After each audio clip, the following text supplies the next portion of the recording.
Hey everybody, welcome to Board Online, Board Offline. Today we're going to bring you part one of our two-part series teaching you how to play War Room 2nd Edition. Now this video is going to just cover the setup of a game, and then we will get into the actual gameplay in the second video. Before we get into how to play War Room 2nd Edition, I do want to mention our sponsor, StoneValleyGames.com. This is your friendly, distant game store. You can find a link to them in the description below. They have all kinds of fantastic stuff over there. They've got board games, card games, collectible card games, war games, RPGs, everything you need to scratch your tabletop itch. They can help you out. They have a few cool programs as well. For instance, a loyalty program for return customers. They also, if you live in the continental United States and you order $100 or more from them, they'll ship to you for free. And then if you are in the United States military stationed overseas at an AA, AE, or AP address, they'll ship to you for free as well. So be sure to check them out, StoneValleyGames.com. Again, there is a link in the description below. Also, if you want to support the channel, the best way, of course, is simply to subscribe to the channel, give us a thumbs up, share the video. All that stuff is fantastic. However, if you'd like to also monetarily support the channel, the best way to do that is to simply leave a super thanks in the comments section below. That is greatly appreciated. Now, before we actually set up the game, let's take a look at some of the world map features that you'll need to understand. Any blue region like this with an ID code, such as this one in large light blue text, is known as a C region.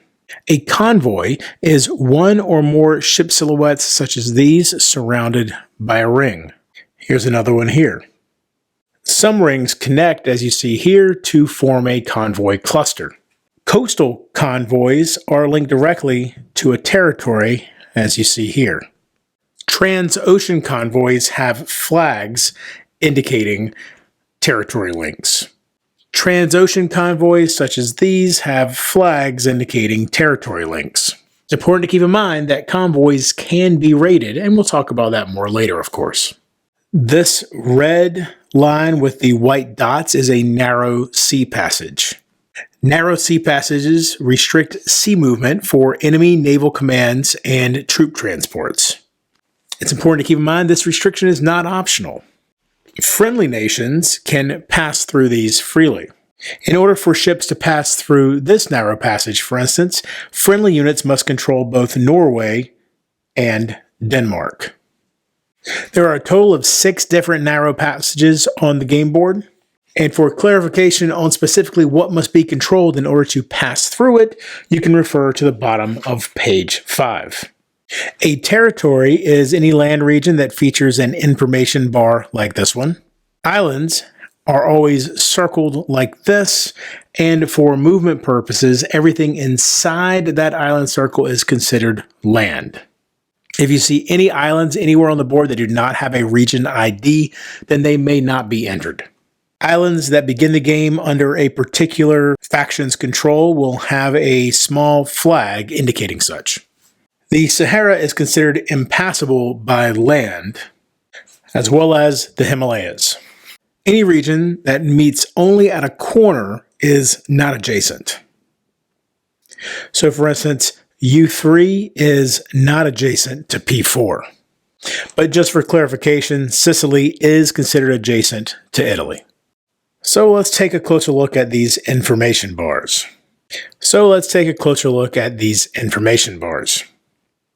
This is a strip of codes for each territory, which includes the region ID, in this case U1, a strategic value, in this case 10, and then followed by the resources produced. If you have the national flag on the left side of the information bar, this indicates that this territory contains the capital of that nation. Region IDs will always be shown in a black box for territories and in light blue for sea regions. The letter will always be the first letter of the faction in question in the case of territories, so U for United States. And if we're talking about sea regions, A here is for the Atlantic Ocean. The strategic value is always shown in a white box on the world map and on the territory cards themselves. And the greater the strategic value, the more important the territory is, as this value conveys the stress gained if that territory is lost. Red resources equals oil, blue equals iron, and yellow equals other strategic resources. These numbers indicate how many of each resource is provided by that particular territory. These factories indicate industries. This is where new land, air, and naval units can be constructed.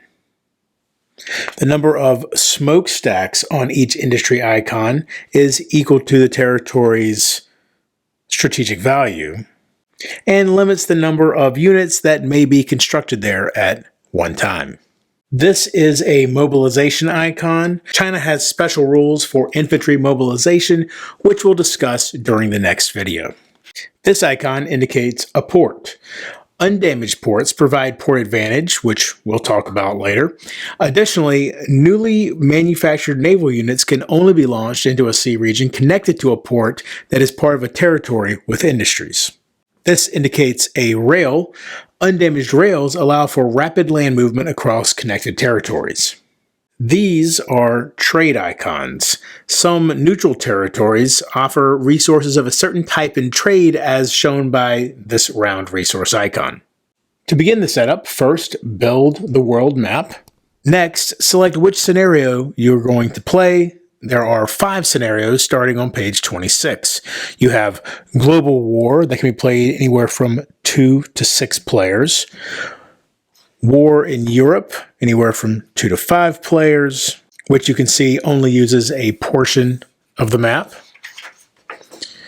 War in the Pacific, again, only a portion of the map and is for 2 or 3 players.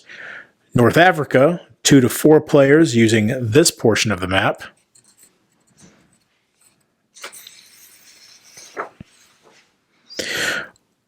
And finally, Eastern Front, using only this small portion of the map and is for 2 players. Once you've chosen your scenario, then each player will select their faction. As you can see, this player count guide shows which factions each player may play with. And as you get into smaller and smaller player counts, more and more factions will have to be played by players simultaneously. Just as a reminder of your world history, the Allied forces will be China, Great Britain, the Soviet Union, and the United States, and the Axis nations are Germany, Italy, and Japan. Next, each participating nation places 1 square jumbo national flag on the white start zone here. For this video, we'll be setting up for the 2-player Eastern Front scenario, so I have Germany and the Soviet Union. Each nation then places 1 round jumbo national flag token on the turn order track. Doesn't really matter where you place them, as they will be sequenced at the end of phase 2. Each nation's player takes its pad of operations and production charts and then writes the round number in the indicated space on the first sheet. Each player takes their nation's resource chart and places the 3 pegs in the 0 space for oil, iron, and other strategic resources. The white peg is only used if the player manages to reach more than 20 in a particular resource. Resources will always be public information during the game. Place the morale board nearby, and then each participating nation places 1 national flag on the 0 box of the stress track.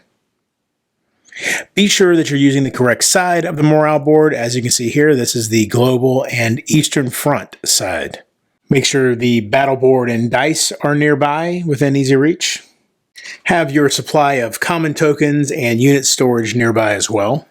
The players should take their territory cards that have resources on them and place them in the slotted card holder.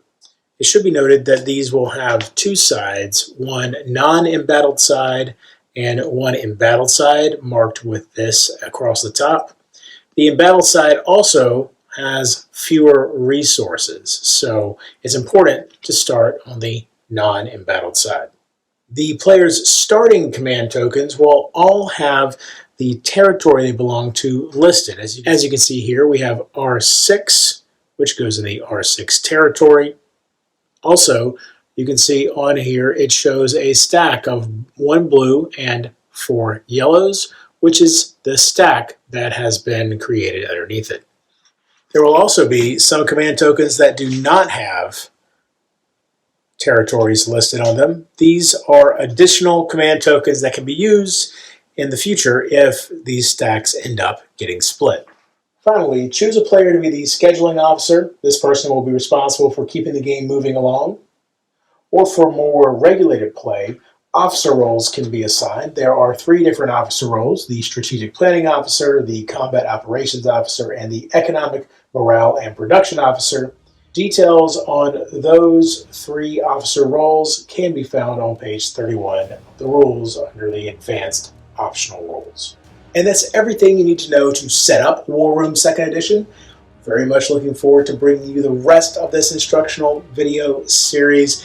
This is one that I'm probably going to bring to you pretty quickly because I will be playing this very soon, and making these videos helps me learn the game as well.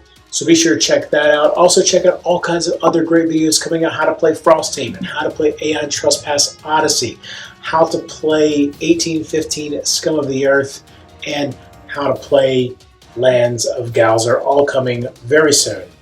Until next time, if you're bored online, bored offline.